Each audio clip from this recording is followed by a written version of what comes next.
where he aims to break the taboo surrounding death, and he's going to talk about the inevitability of death and how we can embrace this phenomenon rather than fear it. So please welcome Nicolas and Maciel to the stage.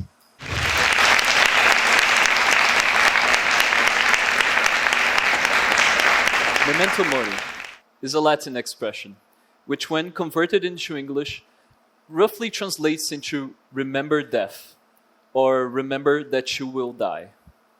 But do any of us here today, including me, actually understand that we will die?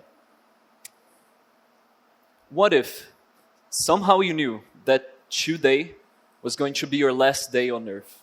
You were going to die. Would you have any regrets? I'm sorry, you don't have to worry. You aren't going to die today. I mean, it is theoretically possible, but don't worry about it. After all, what's the point? Anyways, I am here to talk about death, the unrelenting, inevitable, and everlasting death. Now, I know that this topic brings discomfort to many of us. And you know, it's understandable. I was the same. And death is, after all, one of the scariest unknowns of them all.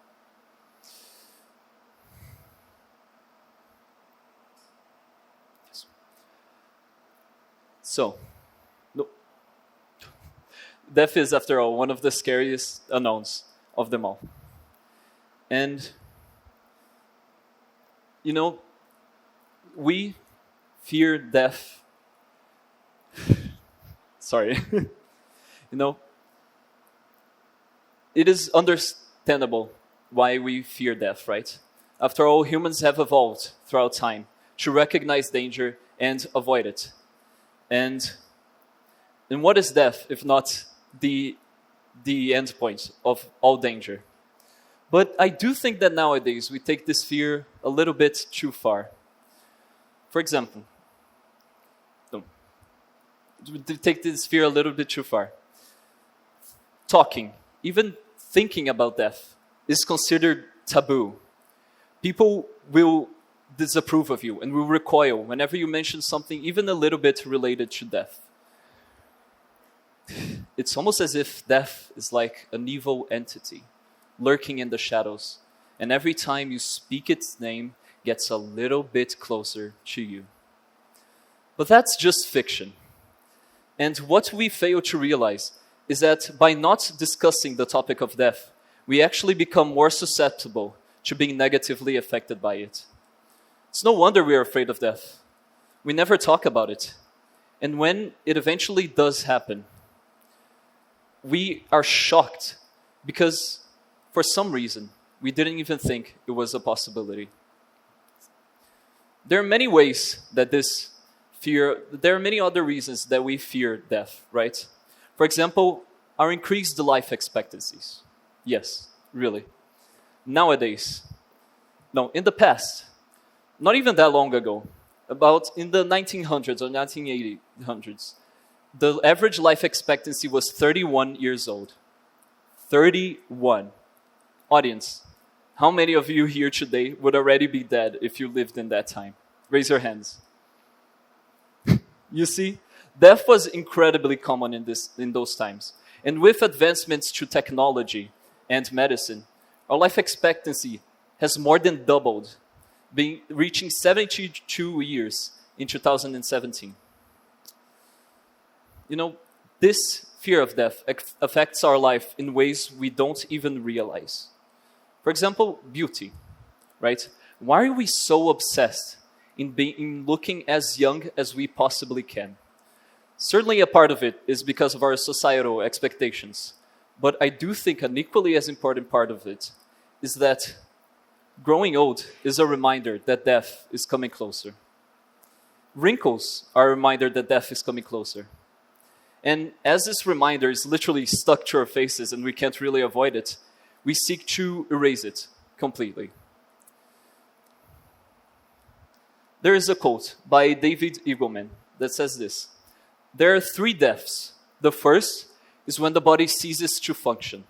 The second is when the body is consigned to the grave. And the third is that moment, sometime in the future, when your name is spoken for the last time. Now, what if you became so famous that your name never ceased to be spoken? I think that humans have this weird desire to be immortal, in a sense. Sure, our life expectancies are higher, but to us, it isn't enough. We want permanence. We want to know that the things we do cause an impact in the world. We want to be remembered in history. We want a legacy. Come on. I think all of us have at least once imagined how life would be like to be as famous as someone like Albert Einstein. And you probably became sad when you realized that you most likely weren't going to be as famous as him. Well, I have good news for all of you. Because in the end, nobody, not even people like Albert Einstein, will be remembered. Do you recall how I said that death was inevitable?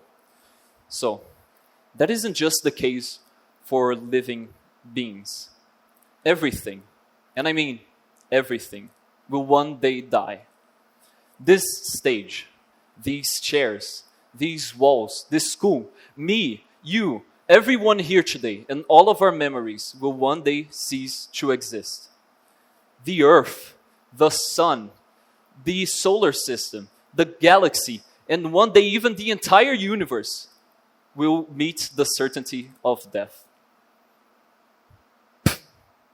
The universe? The universe will end, really. Well, let me explain. Scientists have discovered that matter cannot be created, and nor can it be destroyed. It can only be transformed. And although we don't exactly know if or why or when or how the universe will end, what scientists do know is that black holes are pulling everything closer to them, right? And as matter isn't being created, there aren't being new planets replacing the old ones that are being sucked in by the black hole. And also, the universe is expanding. And as it keeps expanding, other galaxies are getting farther and farther away from us. Until eventually, the only light left in the universe will be that of black holes. And yes, black holes do transmit light, okay? Bear with me. But let's go a little bit further. If the universe continues to expand, someday the black holes are going to be so far away from each other, the light will be almost non-existent. Everything will be dark. You know, as depressing as it sounds, the human race won't last forever. It doesn't matter if it's next week or when the black holes consume us. We are going to die, and we are going to be forgotten. There's a study. No. However, even if you were to be remembered for a certain period of time, right? What would it matter if you weren't going to even be there to experience it? Take Vincent van Gogh, for example. Or is it Gough? Or is it Vincent van Gogh? Anyways, doesn't matter. Take him, for example. His paintings nowadays are considered masterpieces and hung in museums throughout the world for everyone to see. Do you want to know how many of his paintings this man was actually able to sell while he was still alive? One. He only sold one painting while he was still alive, out of more than 900 pieces that he created. And so I ask to you again, what does it matter? What does it matter if he became famous, if he wasn't even there? Why do we spend so much time worrying about what others want from us? There's a study called The Ideal Road Not Taken that identified 3 aspects that make up our sense of self. The first one is the actual self. Characteristics that you believe you have. Then is the ideal self. Characteristics you wish you had. And lastly, the ought self. Characteristics you think you should have based on your responsibilities. So in the same study, a survey was conducted that asked people in their deathbeds what their biggest regrets were. And 76% of them said regrets based on their ideal self. This means that if there are 50 people here today, 38 of you are going to regret not doing what you wanted to do when you had the chance. Well, oh well, guess that's it then. I'll die a sad, regretful old person destined to be forgotten by the universe. No, that isn't the case either. I mean, it is destiny that you will be forgotten, but you are still alive. You don't have to die sad and regretful. There's another quote by theologist Reinhold Niebuhr that says, "God grant me strength to accept the things I cannot change, courage to change the things I can, and wisdom to know the difference." Now, I know that this quote mentions God, but you don't have to be religious to follow this teaching. Because knowing the things you can and cannot change is extremely important in our lives. Since we are kids, we're taught that anything is possible. No matter what, if you put your mind to it, you will achieve it. And although this idea brings good intentions, it is extremely dangerous because some things in life just are not possible. And if you live your life thinking everything is possible, when you encounter something that isn't, you're going to start destroying yourself. Why? Why can't I change this? Why can't I do this? It must be my fault. I'm just not good enough. I am the problem. No. It may be difficult, but realizing that some things in life you just cannot change is okay. It is okay to realize that. And when you start recognizing that there are things you can change and things you cannot, life becomes so much more beautiful. So, let me try to help you recognize some of the things you cannot change. Just like death, pain and sorrow are inevitable.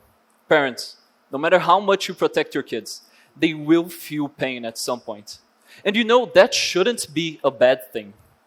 Because negative emotions are what allow positive ones to exist in the first place. Take a coin, for example. In our third dimensional world, there are only two sides to a coin, right? And there isn't a coin that is only made of one side. Death and life are like the sides of a coin. For every end, there is a beginning. And for every beginning, there has to be an end. You know, many things in life are like the sides of a coin. Happiness cannot be felt without sorrow. Pleasure is not the same if you haven't felt pain. There can only be light if there is darkness to be illuminated. And you know, this duality in life is what makes it beautiful and what causes change to be possible. And you know, death is actually a catalyst for change. I used that 3 deaths quote before, but I actually believe we die several times in our lives. After all, we are always changing. The person you were yesterday is not the same as the one you are today.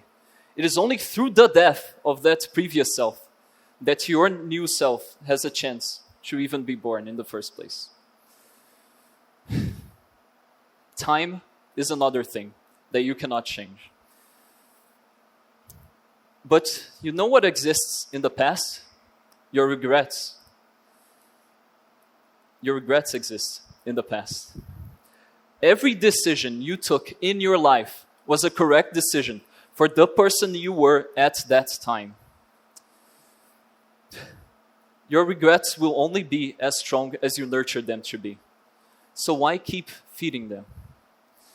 And you know, I know that I am just a kid, right? I don't have as many responsibilities as adults have. But I'm not saying that you should only do things if you are going to enjoy them. Because pain is inevitable after all, and so you are eventually going to do things that you dislike. But I do think we should stop seeing them as responsibilities and seeing them as things we have the chance, the choice of doing. You don't have to do your homework. You get to do it. You don't have to drive your kids to school every day. You get to do that. I didn't have to be here on stage today. I get to do that. Really, you don't have to do anything, but it is a fact that you have the possibility of doing it. Responsibilities are important, but if the negatives in your life are outweighing the positives, then are those things really worth doing? Well, regardless of what you're doing, time does not stop. Even right now, as you hear me speak, the clock is still ticking. Look around you, at the people you came here today with. How much time do you spend with the people you love? How much time do you spend doing the things you love? Why spend so much time worrying about people and things you despise when there are so many people right here that would appreciate your attention so much more? You know, Memento Mori is important. You should remember that you will die. But the other side of the coin is equally as important. And so, I leave you with this. Memento Mori, but memento vivere. Remember to live.